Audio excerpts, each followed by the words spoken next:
Hello guys, this is Mr. Abraham the trader of Gova Trading Academy. All right, so let me continue with the explanation I was doing. Towards the end of the last video, I was saying that if you have a formation, let's say for example, you have a formation of a rally-based drop, and let's say this is the formation, you mark out the proximal line, distal line on the formation. Then remember, you need to wait for price to come back into your zone. After waiting for price to come back into your zone, market came back to your zone and dropped down. Now, this is a fair value area. This is a fair value area. Fair value area is indicated by consolidation, by some brief consolidations, or you can see this is a formation here, rally-based drop. You see the consolidation we have here. So that is what we call fair value gap, fair value. Now, this fair value can be used as take profit areas. It can be used as simple take profit areas. Now, the reason why I'm going to be putting my take profit is because around here, the reason why I'm going to be putting my take profit here is because around here, when I look left, I can see that when market price was moving down here, market was coming down here in a free way. Market was dropping down freely without any obstruction. But when markets get to this point, when markets get to this area, I can see that market is consolidating, So in this case, I need to put my take profit around that area. I need to put my take profit around that area. So let's say, for example, I took two trades. I opened two positions. Let's say the first position I opened, I risked $10 on the first position. The second position, I also risked $10 on the second position. I like using small amount size. So it means that you risk $10 on your first position, position number one. Position number two, you risk $10 also. Now, remember, you're going to be closing this one on 1:3. Position number one is going to be closed at 1:3 profits. Now, when market was dropping down here, this is 1, this is 2, and this here is 3. So you can see from here to here, this is 1, this is 2, and this is 3 here. This is the risk. So the size of the risk is what we are calculating here also, okay? Is what we are calculating here, here, and here. So the size we have here, multiplied by 3 is what we got around here, okay? That's 1:3. Now, it means that 1:3, if I'm risking $10 on this area, if I'm risking $10 on this area alone, it means that from this area to this area, I made about $30 on this zone, on this 1:3. I made $30 profit here.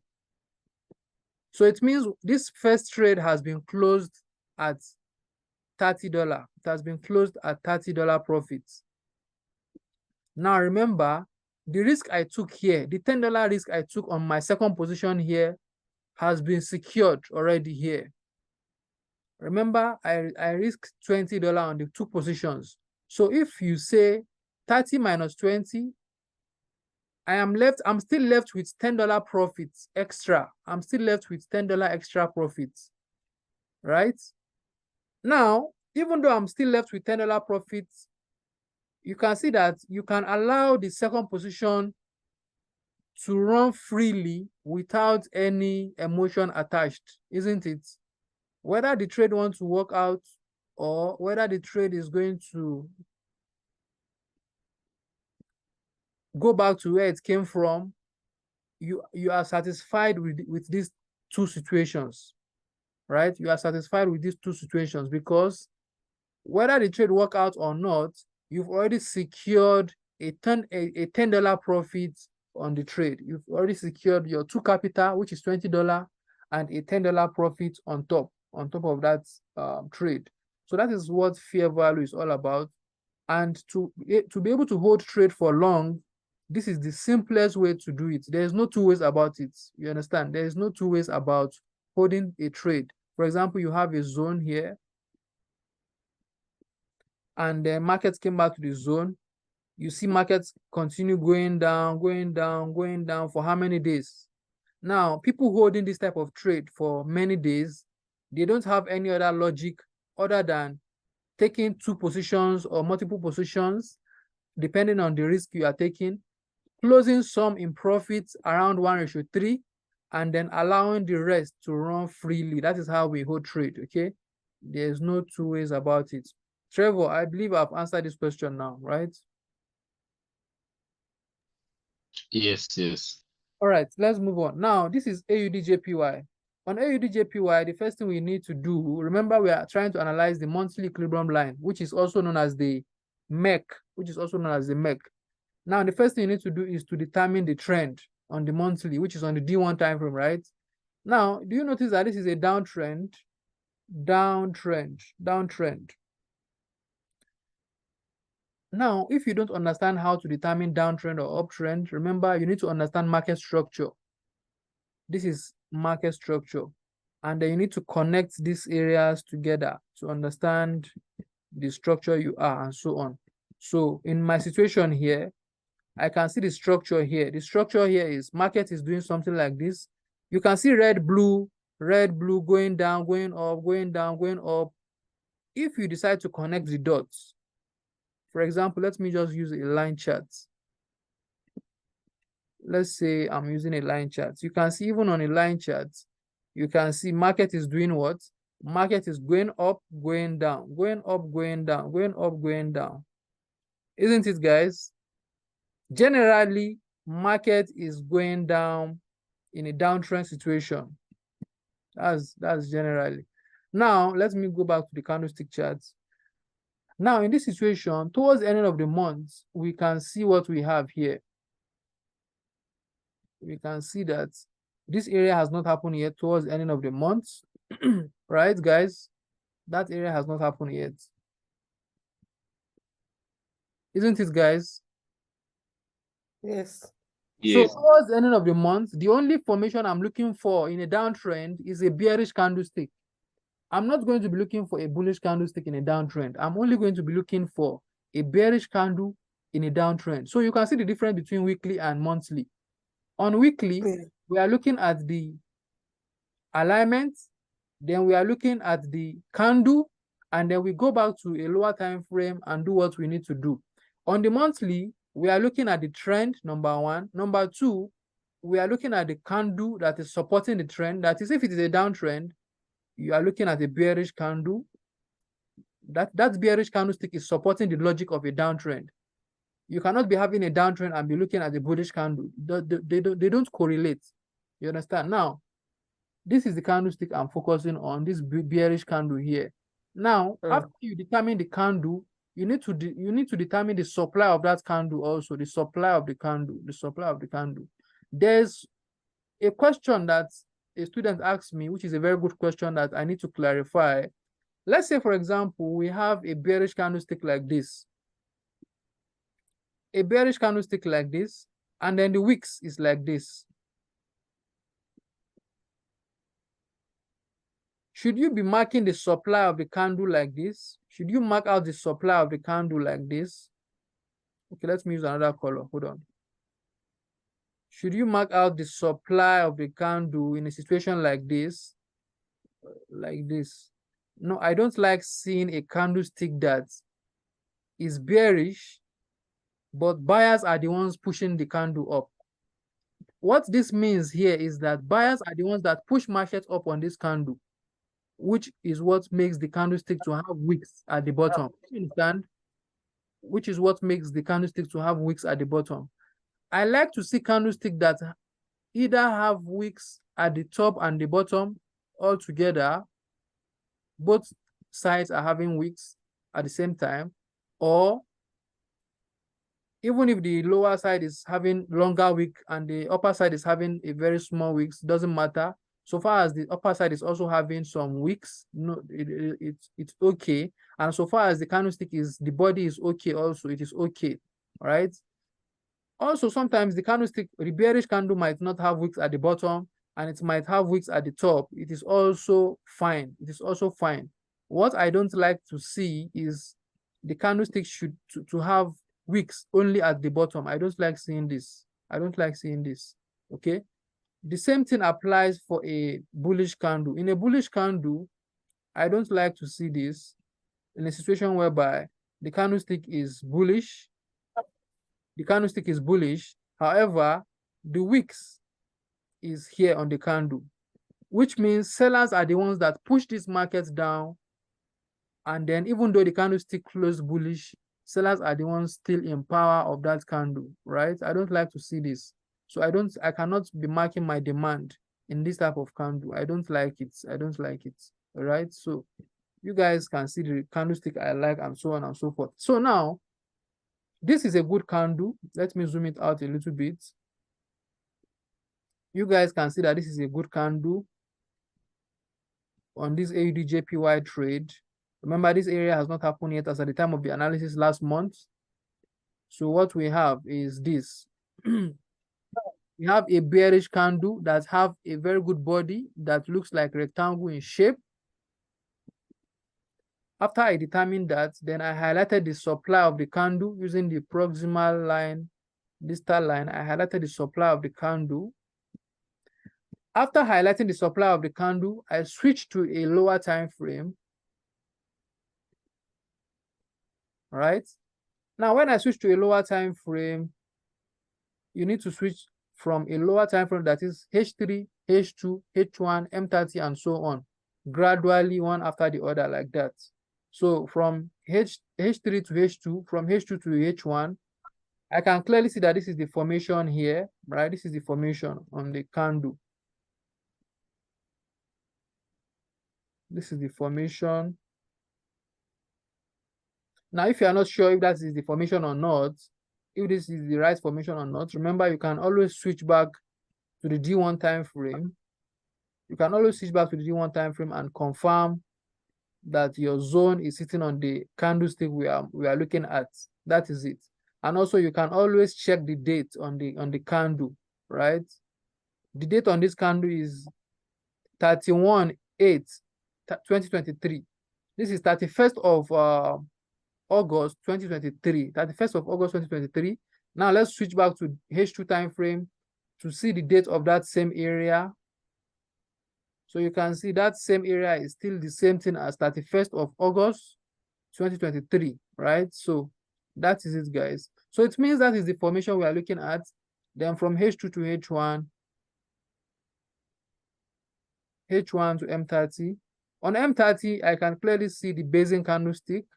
The distal line of the formation is here. The proximal line, remember we have two basing candlesticks in zone. We have one bearish candle, one small bullish candle, right?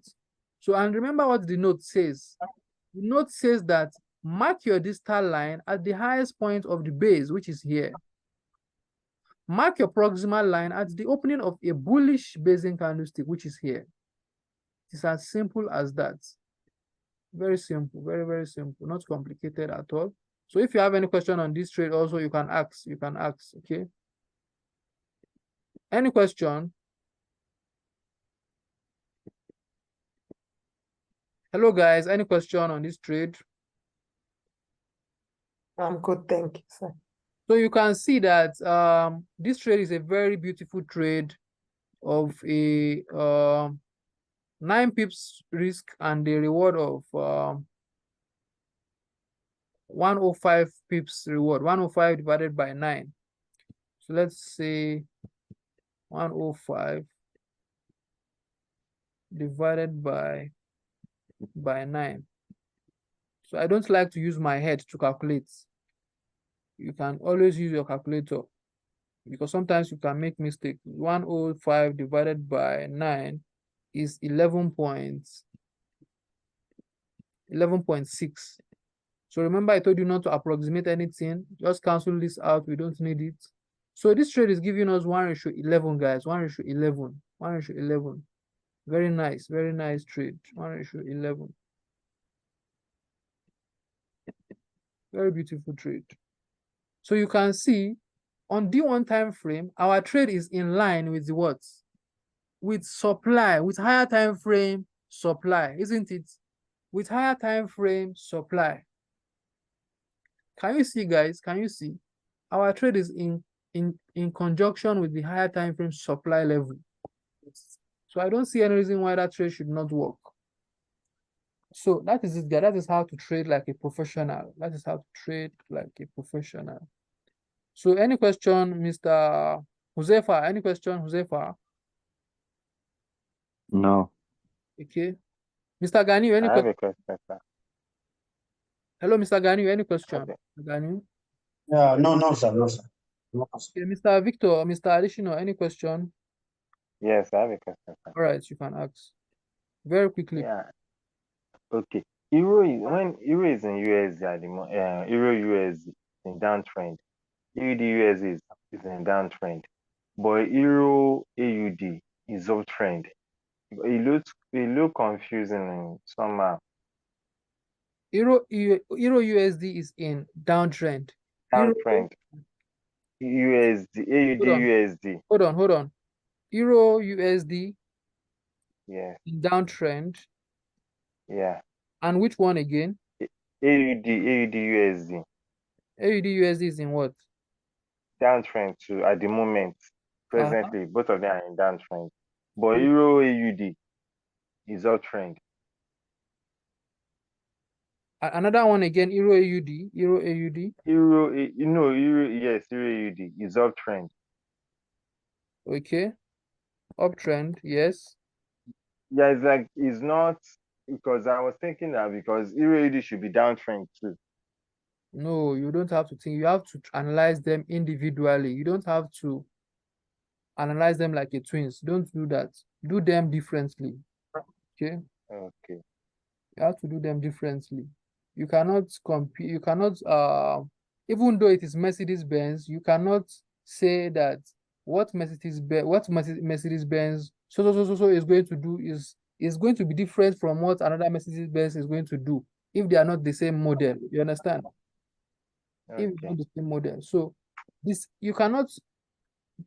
peers are different, isn't it? So we cannot expect them to do the same thing. We cannot expect them to do. But in most cases, euro and sometimes they might euro do the same USD. thing. Sometimes they might do the same thing, but that is not how professional traders trade, right? Always analyze them differently. Always analyze them differently, okay? But in most cases, euro USD and JPY, they always do the same thing. Yeah, that is why I said sometimes they do the same thing and sometimes they don't do the same thing. Okay, so analyze them differently. Okay, analyze them differently. Do you understand, sir? All right. Sir. Any other question? Trevor, any question? Trevor, any question? This is the time you can ask those questions that you have. You can ask them now.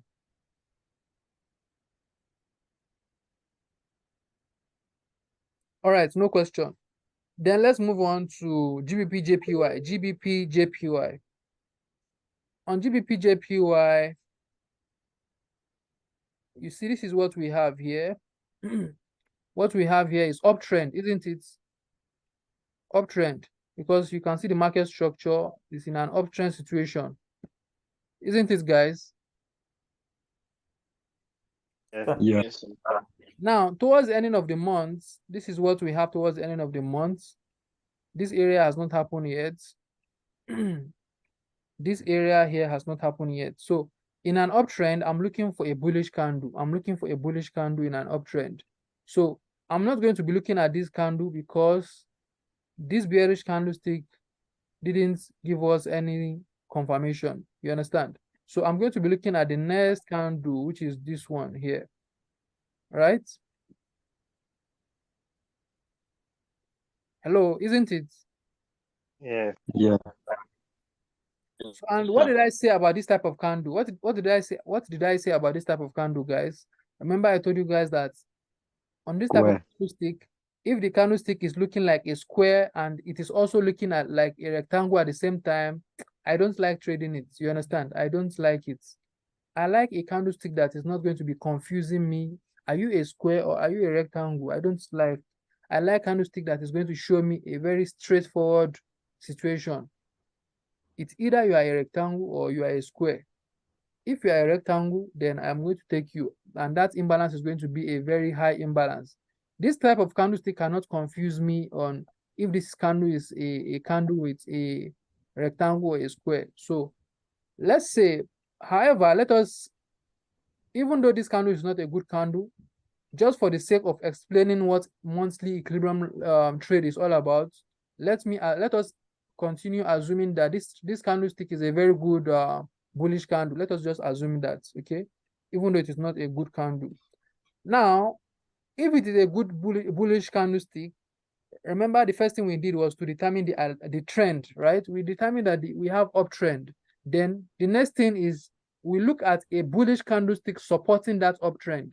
A bullish candlestick that has not triggered yet towards the ending of the month.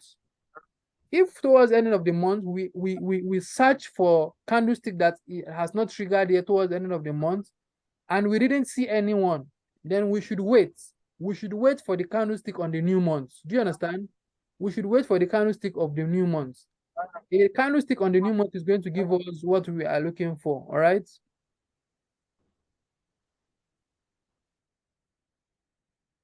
All right. Now, after I determine the candlestick, which is this bullish candlestick here, even though it is not good, let's continue. Switch to a lower time frame to see the formation of that candle. Now, you guys can see that this is the formation of the candle, drop-based rally. Now, this type of drop-based rally, you can see this is not a good type of drop-based rally. According to odd enhancer, right? According to our odd enhancer, what is the representation of this type of formation here? The zone is weak. How did markets leave the zone? How did markets leave the level? Market left the level in a weak way. In a weak way. It is in a weak way because I can clearly see that the candlesticks in the area are weak candle in this area here. The candlestick is weak, all right? And you can see how the area was disrespected also with this market coming back here. So a very good demand zone, listen guys.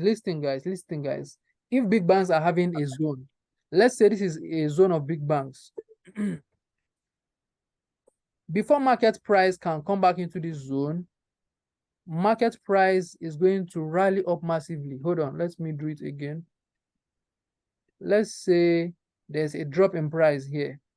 Now, after this drop in price, let's say there's a little bit of rally going up, and you see market price coming back into the zone.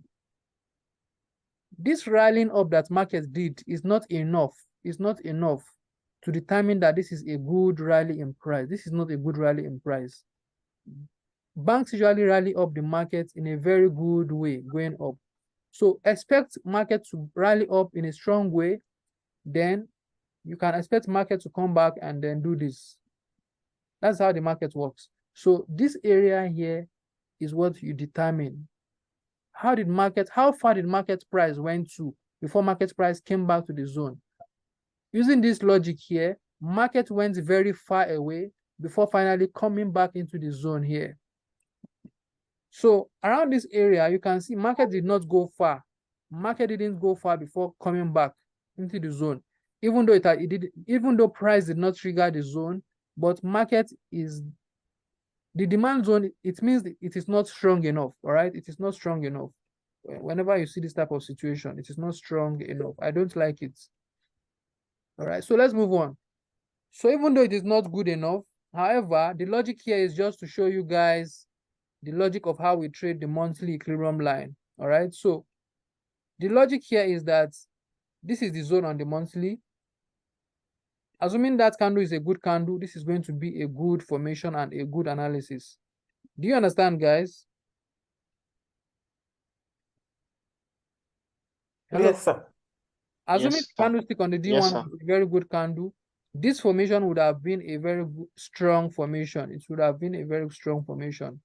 However, the logic here is just to show you how we analyze the monthly. All right, so Sure. that is the step-by-step on the monthly. Trevor, do you understand? Now let's move on. Let's move on. So I have a question. Yeah, you can ask. So for example, on this one, there was no good candle. Yeah. So If for there's no good candle, you today, need to ignore. You need to ignore that trade. You need to ignore it. Okay. yeah. So today there was a good candle on D1 time frame. So can we use today's candle if we didn't see one from last month? No. It has already triggered. This one for last month has already triggered already. Right? So if it has already triggered, even though it is not a good candle, you should be able to tell that the logic was still respected. Do you understand? Okay. You can see that the I logic see. was still respected, but it was just a bad candle, isn't it? Yeah. Do you understand what I mean? The logic was Yeah. respected, but it was a bad candle. So if the logic has been respected already, does it make sense for us to be taking another area again here? It doesn't make sense because it is not going to work. Do you understand? It is not going to work, right? It is not going to work. Do you understand, guys? So that is it. Zephyr, do you understand? Yeah. All right. Now let's go to GBP AUD, GBP AUD, GBP AUD. The first thing is to determine the trend. You can see this is an uptrend situation, uptrend situation. Market structure. And the reason why I'm not talking about downtrend is because before you can determine a downtrend, market has to do something like this before you start determining if it is a downtrend. Isn't it? Market has to show us something like this before we start saying this is a downtrend. So this is not a downtrend because this situation here is not enough to determine this is a downtrend. No, it is not enough. So that is an uptrend. So on this uptrend, towards the end of the month, which is last month, this is what we have. This area has not happened yet. So, and I can see the candlestick we are looking for. The candlestick we are looking for is this bullish candle here. And the reason why we are looking at that bullish candle is because the bearish candle has not triggered that area yet. Isn't it, guys? Hello, guys. Are you sleeping? No. We are here. So even Yeah, though, yes, sir. okay. So you guys can see that even though we have a very good bullish candlestick here, this bearish candlestick has not triggered it yet to say this is not valid. It is still, that bullish candlestick is still valid, right? It is still valid. So what we have to do is to highlight the demand rather of the candle, is to highlight the demand side of the candle and wait for price to come back into the zone. Now let me switch to a lower time frame. Switching to a lower time frame, this is what we have. Isn't it, guys? Hello, guys, isn't it? That's this. Yes, sir. Now I'm going Yes, back to the sir. D1 time frame again. I'm still on the area. You can see this is the demand of the candle, demand. Now let me go back to a lower time frame again. H2, H1.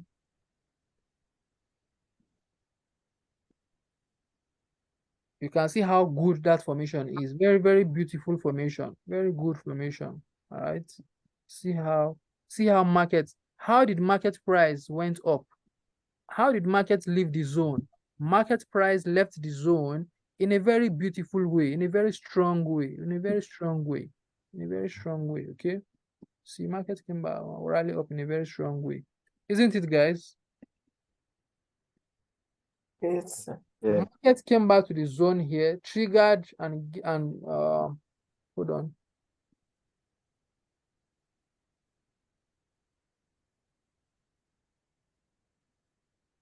Market came back into the zone, triggered, gave us a profit of 1:3 around here, right or wrong?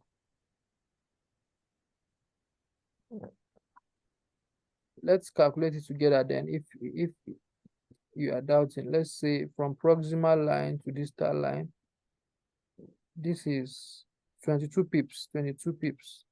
So this is 71. So 71 by 22. Let me my calculator.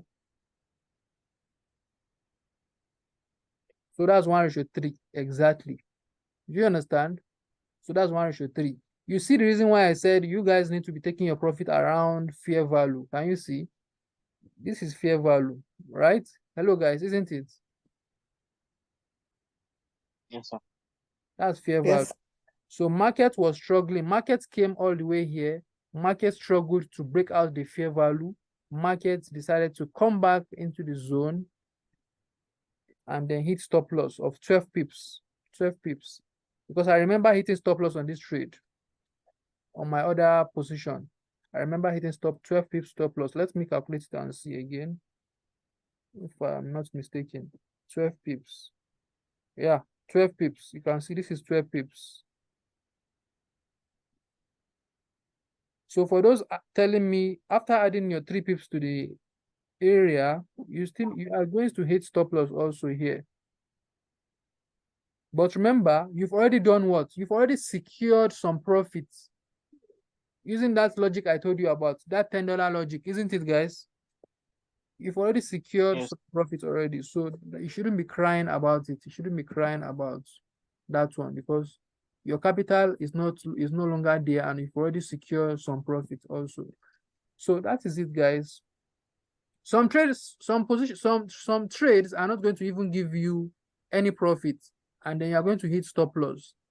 What matters is the analysis is a good analysis. Sometimes you might hit stop loss sometimes. So don't banter over it. Don't cry over it. So far as your analysis is perfect, that doesn't mean you are doing something wrong, okay? Just continue doing what you are doing. What matters is you win some, you lose.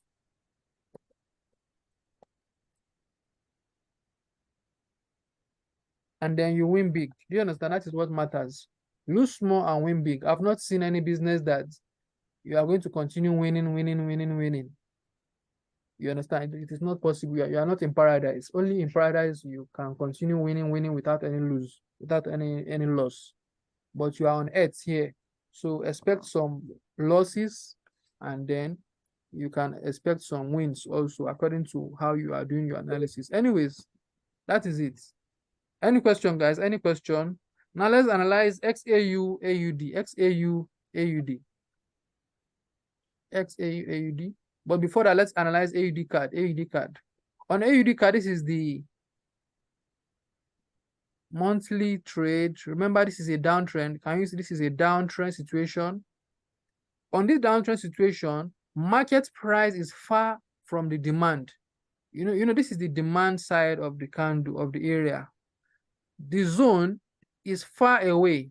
The supply candle is far away from the demand. There's space between the demand here and the supply.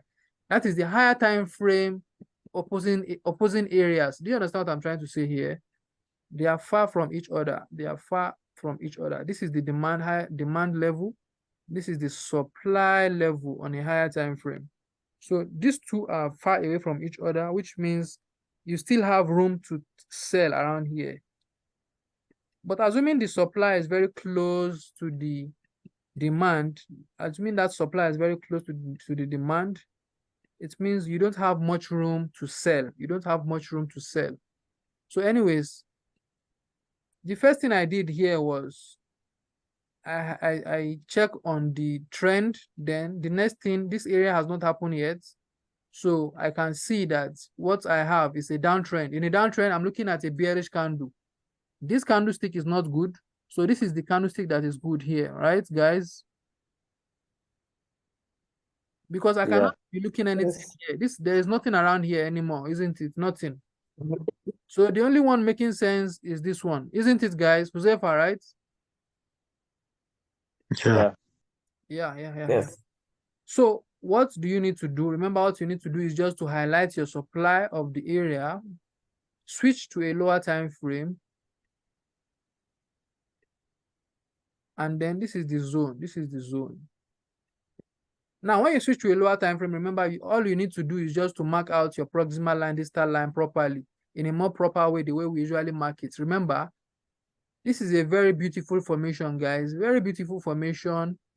And then we see a very good basing candle. Distal line should be at the highest point of the base. Proximal line should be at the opening of a bullish candle, which is here. Exactly. So this is where my zone is going to be like this, and proximal line like this, right? Isn't it, guys? Yes. But this trade hits stop loss. But let me see if it is 3 pips stop loss. I don't remember taking this trade. 5. Okay, you hit stop loss on this trade too, right, Muzefa? Yeah. Let me see. Exactly, this is 5 pips. 5 pips. All right, so remember I told you that even if you hit stop loss, it is fine. It is fine. It happens. Okay, it happens. But you can see the trade we took on the other trade that gave us massive risk reward. 1:11, 1:11, it is 1:11. If you reach, how many loss do we make? This analysis I did, I think it is just like 2 losses, right? 2 losses. So out of 11 profit minus 2, you still have what? You still have 9 left, isn't it? You still have 9 left. You still have 1:9 left overall. You still have 1:9 left overall. So I don't see any reason why I should be crying over it. All right, guys. Now that is it on this trade. Okay, that is it on this trade. Monthly equilibrium line. You can see the supply is in conjunction with the supply of the area. Can you see? It's as simple as that. Mr. Additional, do you understand, sir? Yeah, I understand. I'm just refreshing my brain. Okay, now let's go to XAU-AUD. XAU-AUD. On XAU-AUD, the first thing is, okay, this zoom is going to end now. This is the type of candlestick I said I don't like. You can see it, guys. Can you see it? So don't be looking at the bullish of the don't be looking at the demand side of that candle.